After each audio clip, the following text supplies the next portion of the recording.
اشاعت media SAY دین اسلام کی اشاعت کے لیے سب سے آگے۔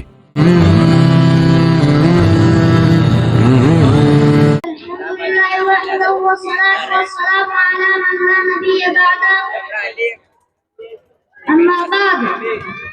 جناب صدر السلام علیکم۔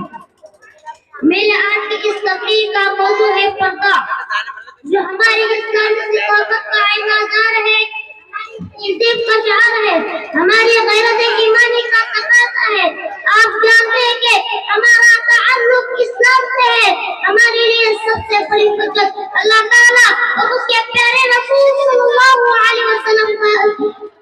فرمان ہے۔ جب اللہ تعالیٰ اور اس کے پیارے رسول صلی اللہ علیہ وسلم نے انتہائی تاکیدی الفاظ میں پردے کا حکم دے دیا تو اب ساری دنیا پردے کی مخالفت پر جمع ہو جائے تو تمام ڈاکٹر اسے مجرے صحت کہہ دے، نام نہاد مفکرین اور سائنسداں اسے ترقی کی سنگی گراف کہہ دے، یورپ کی پیکی ہوئی عقل اسے نسوانیت منصوبہ کا نام دے، ہماری خواتین پر متعارف خیمہ اور کفن پوش جنازوں کی بکریاں کسی جائے، ہمیں دقیانوں سے کے تانے دیے جائے، ترنگ حکمران ہم سے روٹ جائے، سات سمندر پار ہمارا داخلہ ممنوع قرار دیا جائے، ہم یہ سب کچھ برداشت کر لیں گے، ہم سب کو ناراض کر لیں گے، لیکن رب کبریا اور اپنے رہبر اور رہنما کو ناراض نہیں کریں گے۔ ہماری فکر سوچتے ہیں کہ سارا جہاں ناراض ہو پروانا چاہیے، سارا جہاں ناراض ہو پروانا چاہیے،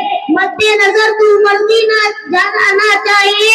بس اس نظر سے دیکھ کر تو کر اے فیصلہ،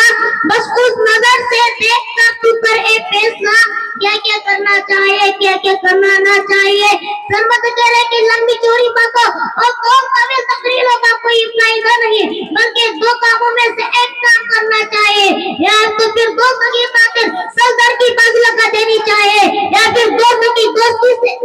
دست بردار ہو جانا چاہیے، اور عشق و محبت کے بڑے بڑے ہمیں چھوڑ دینا چاہیے۔ ایسا نہ ہونا چاہیے کہ دعوے دینداری کے اور ایک ترنگے مخلوقات پر، دعوے ایمان کے اور نظر یورپ کی تہذیب و ثقافت پر، اور دعوے عشق رسالت کے اور لباس اسلام دشمنوں پر آئے، امریکہ مردا باد کے اور رغبت میں محبت ان کی مادہ پردہ آزادی سے ایسا کرنا منافقت ہے تو اور کیا ہے۔ کسی کہنے والے نے سچ کہا، دو رنگی چوب ہے ایک رنگ ہو جا، دو رنگی چوب ہے ایک رنگ ہو جا، ساسر موم ہو جا یا سنگ ہو جا، یا تو آتی والے سے دوستی نہ لگاؤ، اور اگر دوستی لگائی نہیں کہ ہاتھی کے قد اور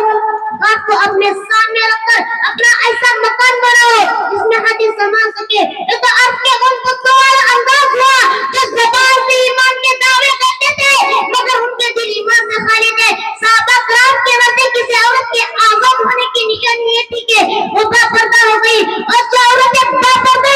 ہوتی تھی وہ سمجھ جاتے تھے کہ یہ آزاد نہیں بلکہ کنیز ہے، کیونکہ کنیز کو شریعت میں ایک حد تک پردہ ہونے کی اجازت دی ہے۔ اب صحابہ کرام کی اس سوچ کی بنا پر میں یہ کہوں تو بے جانا ہوگا، آزاد عورت صرف وہی ہے جو بے پردہ رہتی ہے، اور جو عورتیں بے پردہ رہتی ہے وہ حقیقت میں لوٹیا ہے، وہ غلامی کی زندگی بسر کر رہی ہے، ان کے گلے میں غلامی کے توق پڑے ہیں، نہ اسرائیلیات کی غلامی کا توق، نہ ساری خواہشات کی غلامی کا توق، نہ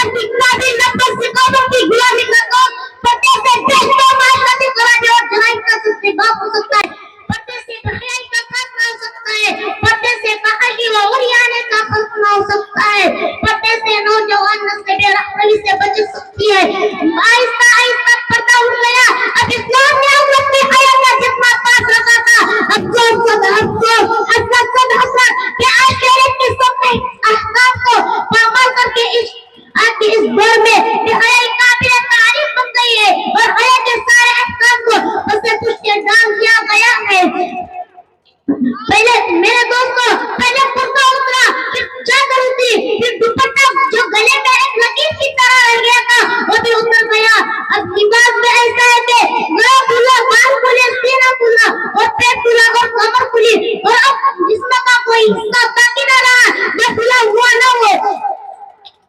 عورت کا یہ حل وہی تھا، وہ مرد حضرات جن کے ہاتھوں میں گھر کی لگن تھی ان کے دلوں سے غیرت فنا ہو گئی۔ دوستو حضور نے بڑی اچھی بات کہی، بے پردہ نظر آئی جو کل چند بیبیاں پر مرحوم کہ بے پردہ نظر آئی جو کل چند بیبیاں پر زمین میں غیرت قومی سے گل گیا، پوچھا جب ان سے آپ کا پردہ کیا ہے، کہنے لگی عقل پہ مردوں کے پڑ گیا.